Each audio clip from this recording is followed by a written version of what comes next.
তো প্রতি বছর বর্ষায় এই ব্রিজটা ভেঙে যাবে, আবার নতুন করে ব্রিজ তৈরি করা হবে বাঁশের। কিন্তু এটাকে পাকা করা হচ্ছে না কেন, সেটা নিয়ে অনেক দিন ধরে আলোচনা হচ্ছে, কিন্তু ফল আর হচ্ছে না। কিন্তু এত বড় একটা সিটিতে, যেখানে ফ্লাইওভার এত তৈরি হচ্ছে, একটা এই ছোট্ট ব্রিজ এপার থেকে ওপার খুব জোর 2 কিলোমিটারের মধ্যে হবে, 2 কিলোমিটার খুব বেশি হলে, সেখানে এইভাবেই বছরের পর বছর চলছে। এই দুটো জেলা সংযোগ হয়ে গেলে সড়ক পথে লোকেদের সুবিধা হয়, অনেক সুবিধা হয়,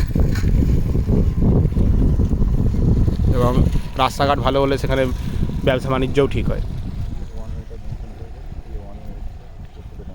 এবং এটি ওয়ান ওয়ে, অনেকক্ষণ ধরে এই গাড়িগুলি দাঁড়িয়ে আছে, ওই দিক থেকে গাড়ি আসবে, তারপর এই দিক থেকে যাবে।